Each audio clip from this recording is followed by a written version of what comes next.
everyone. Thanks for joining me for Where I'm From 66. Today, Kara is joining me.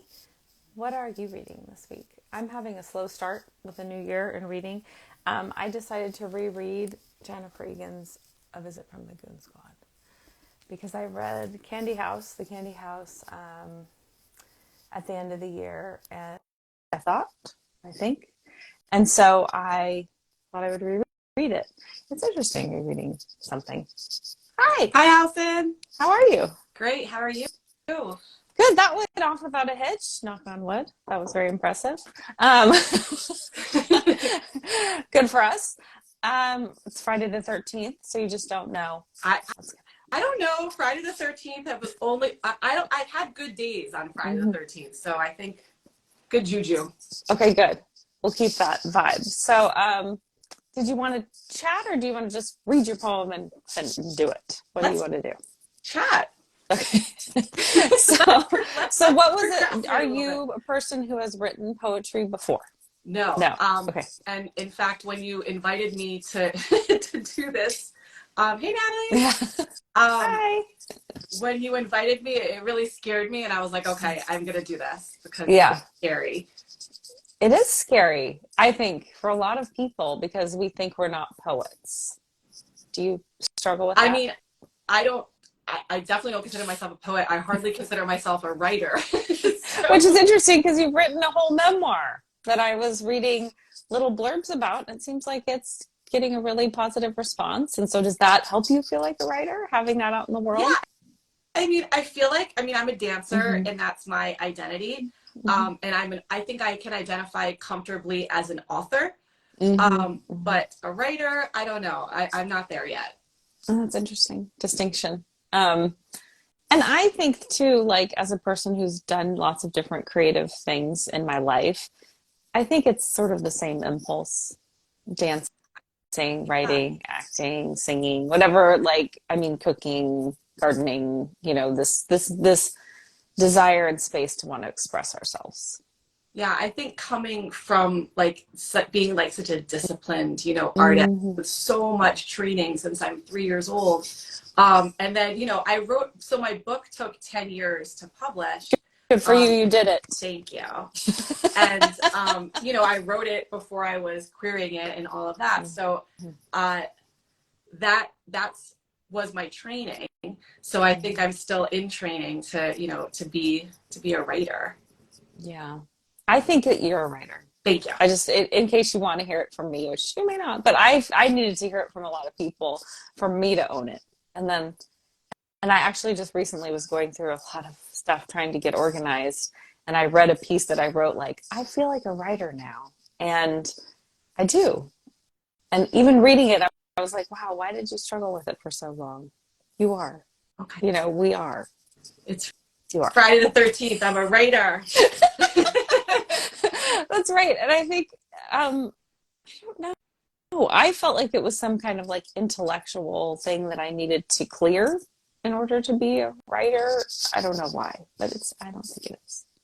I now do not think that. So, well, now Yes. would you like to read your poem? Thank you for letting that banter go on for a little bit. I'm going to grab a sip of water and here we go. Okay. I am from car phones, from Dr. Spock and Molly McButter. I am from the spick and span, strict, strong taps on stained glass doors. I am from oak trees, where we hung bloodied Cabbage Patch dolls on Halloween. I am from Passover and work, from Shelley and Ron. I'm from the get shit done and waste no time, from nothing is obtained by wishing, and if your throat hurts when you swallow, don't swallow. I'm from Jews who fled. I'm from the blizzard of 78 and Lathia.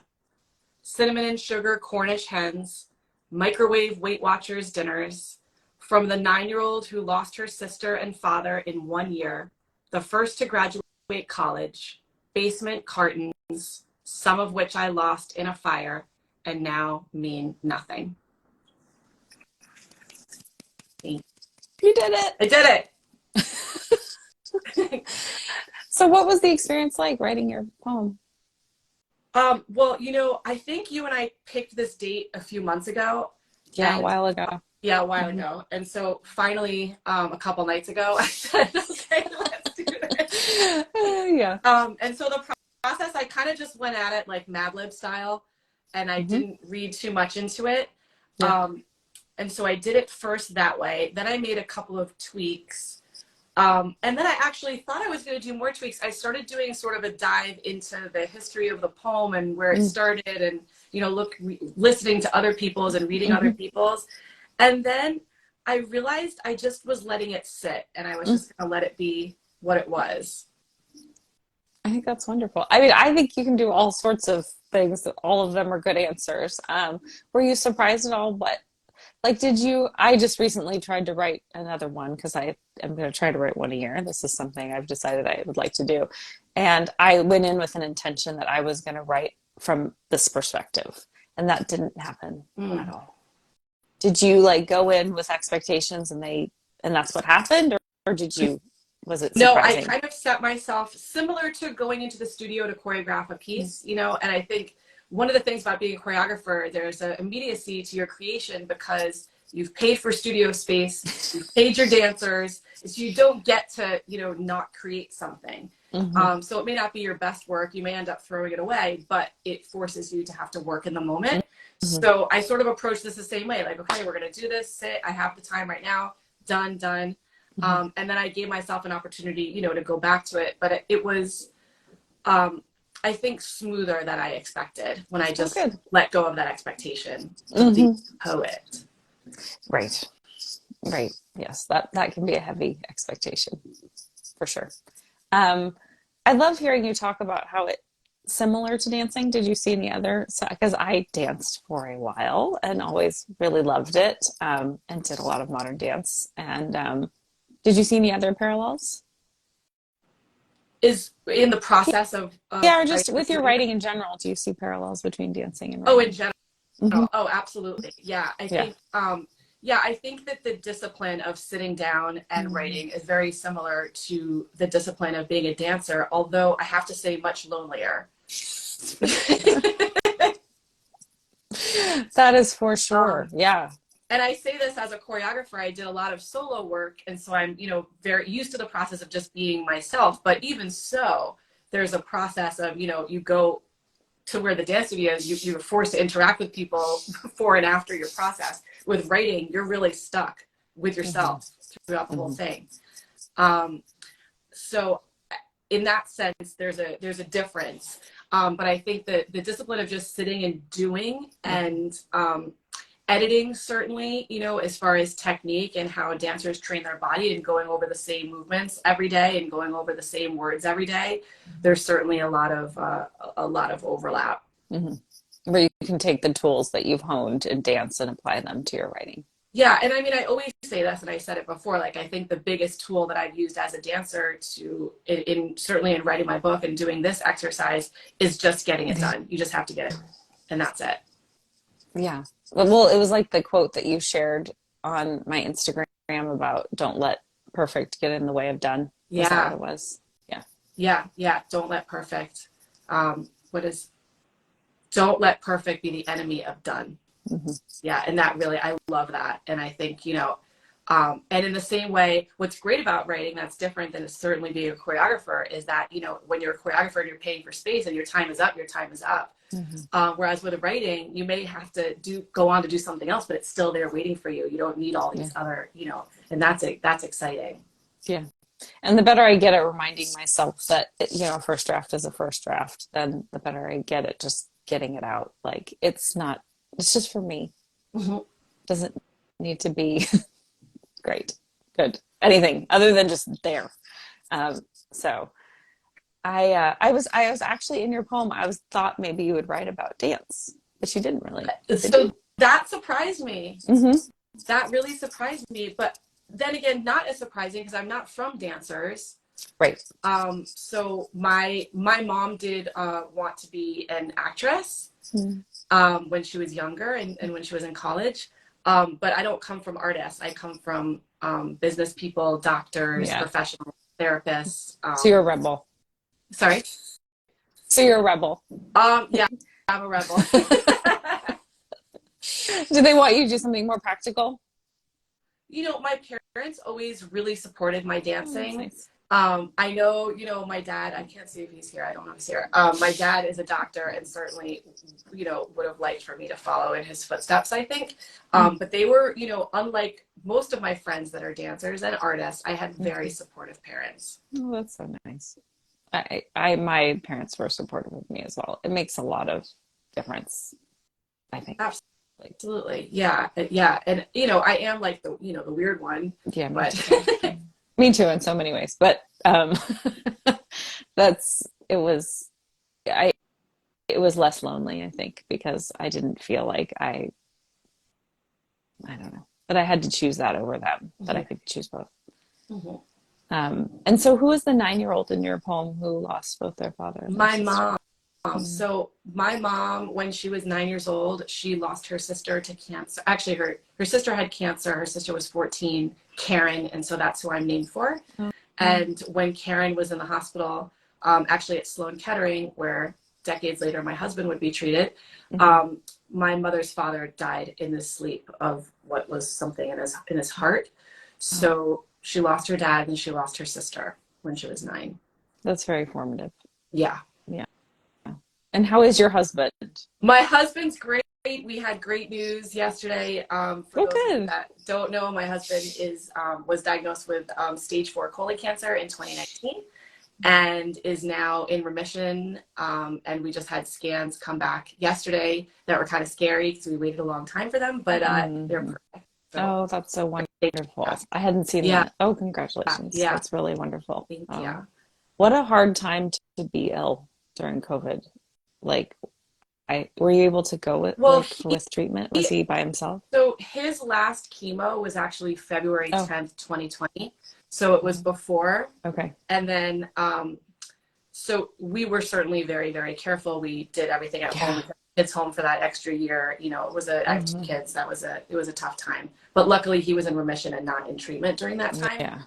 But definitely had a lot of hospital visits and it's not fun to go through that during COVID or No, any. no, I was doing some of that. And it's just, it's hard. Mm, It's, and I felt for people who really had ill or dying family members who needed to be, who you want to be there, but yeah. you can't. Yeah. Um, talk about lonely. Hmm. That's really, really lonely. Um, so car phones, that was very evocative for me. I haven't seen a car phone in a long time, but I immediately think of an enormous car phone, My which was the dad was height like of the first. technology. Hmm. Well, since my dad was a doctor and so he was on call, Hmm. so he had a Yeah, car phone, and it was like the first. No one else had car yeah, phones, and you're right, it was huge. It sat in the middle seat. It was humongous. yeah. And it was, I think, mostly only doctors that Mhm. had them for a long time. I think those are the only people I knew who had them. So it's like, oh wow, that's really, they're very important. I Oh think yeah. that was also around the time that I wanted to be a doctor. Oh. So it's like, oh, they're like everyday celebrities. They have these enormous phones and access to technology. Um, any other thoughts about the process or writing in general, or if your book, if you'd like to tell us a little bit about it, I'd love to hear about it. Sure. So my book is Putting My Heels Down. It's sort of to my right shoulder. Um, Yes, Putting My I can Heels. see it. Mm-hmm. Mm-hmm. um, a memoir of having a dream and a day job. Mm-hmm. And it's about it's like a brutally, brutally honest look at my life as a dancer and a very reluctant Pilates instructor living in New York City trying to make it. Mm-hmm. So, I knew oh, a lot of Pilates instructors. I yeah. still do know a lot of Pilates. Yeah, because I was a theater major in college and knew lots of dance majors and Pilates, Feldenkrais, Alexander, yoga. Because it makes sense. It makes logical sense. But It does make logical sense, except for now the market is just saturated with, dancers and, other artists that are teaching different somatic practices that were sort of forced into, yeah. it's like wait tables, teach yoga, Mm-hmm. um, and yeah, so my career had a lot of interruptions and a lot of speed bumps. And I was told from an early age that I wasn't going to make it as a dancer. And I really used that as fuel until the fuel ran out. Um, and balancing a day job was incredibly difficult, especially when I was really good at my day job and I wasn't trying. I was really trying to make it as a dancer. I wasn't really trying to make it as a Pilates instructor, but the Pilates instructor was an easier and more rewarding in a lot of ways gig that I didn't ask for. So the process of writing, I actually started by ranting about my Pilates clients, my Upper East Side. I'm in New York City. So I was just ranting about my clients and like all the inside scoop on New York City gyms, and that's what I thought my book was going to be about. Have you seen or read Fleischman in Trouble? That just makes me think of it. No, not yet. No, I Okay. need to. Yeah. That's who's in it, and they do Pilates. Of course, they do Pilates. Okay. Yeah. I mean, only briefly, but it's just it's interesting the way it's shot too. They're on the reformer, and it sort of looks like a torture device, and then I think especially for certain people who are really going hard, like because I do Pilates, but I don't go really hard.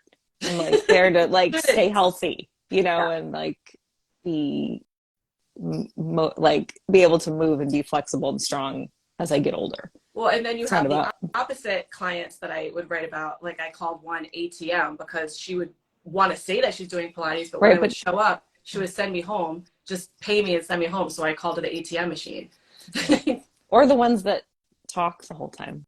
Because those, I hear them. They're not me, but I hear them where they just talk to their instructor. Like, are they doing Pilates? Yeah. Or therapy. Yeah. Yeah. I'm sure you get a lot of that. It's just anybody repeated, you have that kind of connection, or you can. No, now I still do teach Pilates, and I love my clients now, and I'm picky about my clients now because I can work with the people that are suited for me, and I'm suited for them. Yeah. I think that's nice when we get to that place in our life, if we get to that place in our life where we can kind of make choices about who we spend our time with, because it makes a big difference. And that's why I have a lot of compassion for my kids, because I remember being in school and just being surrounded by whoever you're in school with, and it's not easy, like these are your friends, this is your life, and then hopefully as you get older you can make more choices, ideally. Yeah. And again, that's one of the beauties of writing, because you can just focus in. Yeah. Well, it's been a pleasure. Kara, do you have anything else you want to say before we wrap up? I would like to say to everyone, thank you for joining, and have a fabulous and good juju-filled Friday the 13th. This has been a good start for me. I agree. Have a great Friday the 13th. Thanks for joining us. Yeah, have a wonderful weekend, everyone. Bye-bye.